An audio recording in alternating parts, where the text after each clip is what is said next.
Students, welcome back to our YouTube channel Hindi hiker.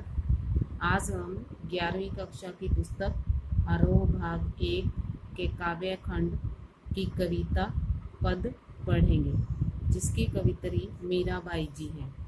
सबसे पहले मीराबाई जी के बारे में जानते हैं। मीराबाई कृष्ण भक्त कवियों में सूरदास जी के पश्चात मीराबाई को उच्च स्थान प्राप्त है। मीरा जी के जन्म और मृत्यु के बारे में बहुत मतभेद पाए जाते हैं। उनका जन्म 1498 ईस्वी में तथा मृत्यु 1547 ईस्वी में हुई। मीराबाई राठौर रतन सिंह की इकलौती पुत्री थी। बाल्यकाल से ही इनका ध्यान कृष्ण भक्ति की ओर लग गया था। इनका विवाह महाराणा सांगा के कुंवर भोज राजा से हुआ था, पर दुर्भाग्यवश 8-10 वर्षों के उपरांत ही पति की मृत्यु हो गई। विधवा मीरा का मन घर पर नहीं लगा और वह मंदिरों में जाकर साधु संतों की संगति में रहने लगी। मीरा ने कृष्ण को अपना पति माना और उन्हीं के विरह में अपने पद गाने लगी। इन पदों में मीराबाई ने श्री कृष्ण जी के प्रति अपनी अनन्य भक्ति भावना का परिचय दिया है। तो मीराबाई की भक्ति सूरदास जी के बाद मीराबाई सबसे बड़ी कृष्ण भक्त मानी गई हैं। तो इन्होंने कुछ पद लिखे हैं। 11वीं कक्षा की पुस्तक आरोह भाग 1 के काव्य खंड में मीराबाई जी के 2 पद हैं, उन्हें हम पढ़ेंगे। मेरे तो गिरधर गोपाल दूसरों न कोई, मेरे तो गिरधर गोपाल दूसरों न कोई, जाके सिर मोर मुकुट मेरो पति सोई। पति स्वामी, सोई वही। अब यहाँ मीराबाई जी क्या कहती हैं कि मेरे तो सर्वस्व कृष्ण ही हैं, यानी कि सब कुछ कृष्ण ही है, उनके सिवा कोई और नहीं है, दूसरा किसी से मेरा कोई संबंध नहीं है। मेरे जाके सिर मोर मुकुट, जिन्होंने अपने सिर पर मोर मुकुट धारण किया हुआ है, वही कृष्ण मेरे पति हैं। अब मीराबाई जी यहाँ गिरधर गोपाल, कृष्ण को गिरधर इसलिए कहा गया है क्योंकि इन्होंने गिरी को धारण किया था। गोपाल भी कृष्ण जी का नाम है। तो यहाँ मीराबाई पूर्ण रूप से कृष्ण को समर्पित हैं। वह उन्हें अपना पति मानती हैं, उन्हें ही अपना स्वामी मानती हैं और कहती हैं कि उनका दूसरे किसी से कोई भी रिश्ता नाता नहीं है। जिनके सिर पर मोर मुकुट है वही कृष्ण मेरे पति हैं। छाड़ दई कुल की कानी, कहाँ करी है कोई, संतन ढिक बैठ बैठ लोक लाज खोई। अब कानी होती है लाज या मर्यादा। संतन ढिक मतलब निकट।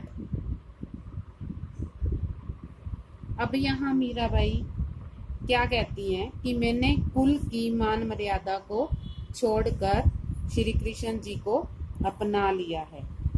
का करिए कोई, इसलिए अब मेरा कोई क्या कर सकता है, अर्थात अब मुझे किसी की कोई परवाह नहीं है। मैंने तो लोकलाज की चिंता छोड़ दी है और श्री कृष्ण को ही अपना स्वामी मान लिया है। संतन ढिक बैठ बैठ लोकलाज खोई, मैं तो लोकलाज की चिंता छोड़कर संतों के पास जाकर बैठती हूँ, यानी कि कुल की मर्यादा को उन्होंने त्याग दिया है और वो संतों का संग उन्होंने कर लिया है। संतों के पास जाकर वो कृष्ण की भक्ति ही करती हैं। आंसुअन जल सींच सींच प्रेम बेली बोई। आंसुअन जल, आंसुओं का जल, आंसुओं का जल। सींचना मतलब सिंचाई। प्रेम बेली, प्रेम की बेल। अब यहाँ मीराबाई क्या कहती हैं कि उसने अपने आंसुओं के जल से सींच कर प्रेम बेल को बोया है। कहने का मतलब श्री कृष्ण के प्रति मीरा की प्रेम बेल का विकास हो चुका है। अब उसे किसी भी प्रकार से नष्ट नहीं किया जा सकता। अब ते बेली फैल गई, आनंद फल होई। अब मीरा श्री कृष्ण की प्रेम रूपी बेल, जो मीरा की श्री कृष्ण के प्रति प्रेम रूपी बेल है वो फैल चुकी है, उसका विकास हो चुका है और उस पर आनंद रूपी फल लगने लगे हैं। आनंद यानी कि उसको श्री कृष्ण की भक्ति में आनंद आने लगा है और आनंद की प्राप्ति होने लगी है। मीरा का आगे क्या कहना है? दूध की मथनियाँ बड़े प्रेम से बिलोई। बिलोई होता है मथना, मथी या मथना।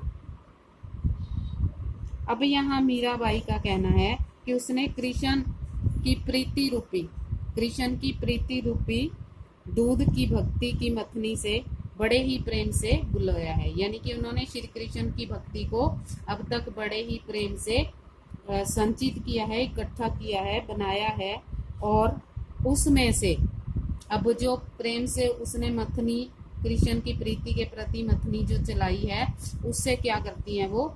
दधी मथी घृत काढ़ लियो। दधी मतलब दही, घृत घी, काढ़ लियो, डार देई छोई। डार देई मतलब छोड़ दी, छोई छाछ। अब यहाँ वो ये बताना चाहती हैं कि उसमें से उन्होंने दही मक्खन घी को तो निकाल लिया है, दही मक्खन घी उन्होंने निकाल लिया है, परंतु छाछ को छोड़ दिया है। कहने का मतलब उसने श्री कृष्ण की भक्ति रूपी में जो अच्छी बातें थी उनको ग्रहण कर लिया है और जिनका कोई अर्थ नहीं था, जैसे आप दूध में से दही घी मक्खन तैयार कर लेते हैं और पीछे जो छाछ बचती है उसे हम छोड़ देते हैं, उसका कोई मतलब नहीं रह जाता, वो किसी काम की नहीं होती। वैसे ही मीरा ने श्री कृष्ण की प्रेम रूपी भक्ति में से अच्छी बातें सीख ली हैं और जो सारहीन बातें थी जिनका कोई अर्थ नहीं था उन्हें छोड़ दिया है। भक्त देख राजी हुई, जगत देख रोई। राजी हुई मतलब प्रसन्न हुई। अब यहाँ मीराबाई जी क्या बताना चाहती हैं कि वे प्रभु के भक्त को देखकर तो बहुत प्रसन्न होती हैं, परंतु इस संसार को देखकर वो रो पड़ती हैं। अब यहाँ उनके कहने का मतलब है कि मोह माया से लिप्त प्राणियों की अंत की दयनीय दशा के बारे में, यानी कि ये जो संसार है, जो भक्ति नहीं कर रहा है, उनका अंत कैसा होगा या उनकी दयनीय दशा के बारे में सोचकर मीरा का जो हृदय है वो दुख से भर जाता है, पर श्री कृष्ण के भक्त को देखकर उसका हृदय प्रसन्न हो जाता है। दासी मीरा लाल गिरधर तारो अब मोही। अब मीरा जी कहती हैं कि श्री कृष्ण गिरधर जो गोवर्धन पर्वत को धारण करने वाले हैं वे उनके स्वामी हैं और मीरा उनकी दासी है। दासी मीरा किसकी दासी है? जो गिरी को धारण करने वाले हैं, अर्थात श्री कृष्ण जी की दासी हैं और उन्हें अपने आप का उद्धार करने के लिए कहते हैं। तारो मतलब तारना या उद्धार करना, यानी कि इस संसार रूपी सागर से पार करने के लिए वो श्री कृष्ण जी से कह रही हैं। अब आगे पढ़ते हैं पद नंबर 2। पग घुंघरू बांध मीरा नाची, मैं तो मेरे नारायण सु आपी हो गई साची। साची मतलब सच्ची। अब इस पद में मीराबाई कृष्ण की भक्ति में इतनी लीन हो गई हैं कि अब वह अपने पाँव में घुंघरू बांधकर उनके सामने नाचने लगी। मैं तो मेरे नारायण सु आपी हो गई साची। मीराबाई कहती हैं कि अपने नारायण श्री कृष्ण के सामने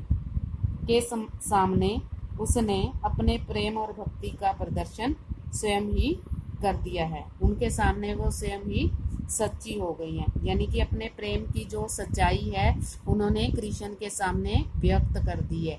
यानी कि वो कृष्ण की भक्ति में इतनी लीन हो गई हैं और पग में घुंघरू बांधकर उनके समक्ष नाच रही हैं और अपनी भक्ति उनके सामने प्रकट कर रही हैं। लोग कहे मीरा भई बावरी।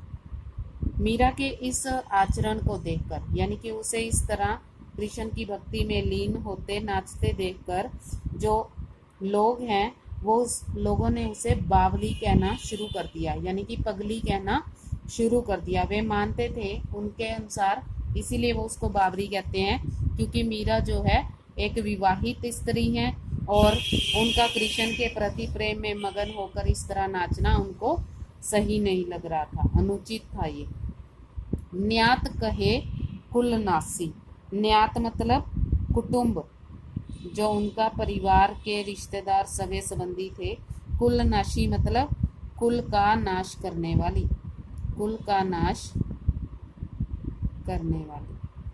अब यहाँ जो उनके परिवार के लोग थे, उनके सगे संबंधी थे, वो भी उसे कुलनाशनी कहना शुरू कर देते हैं, क्योंकि उनका मानना है कि ये जो मीरा का आचरण है, यानी कि मीरा जो व्यवहार कर रही है वो कुल की मान मर्यादा पर कलंक लगा रही है, क्योंकि वो कृष्ण को अपना पति मान रही है और उनकी भक्ति में इस तरह लीन हो गई है कि वो पाँव में घुंघरू बांधकर नाच रही है।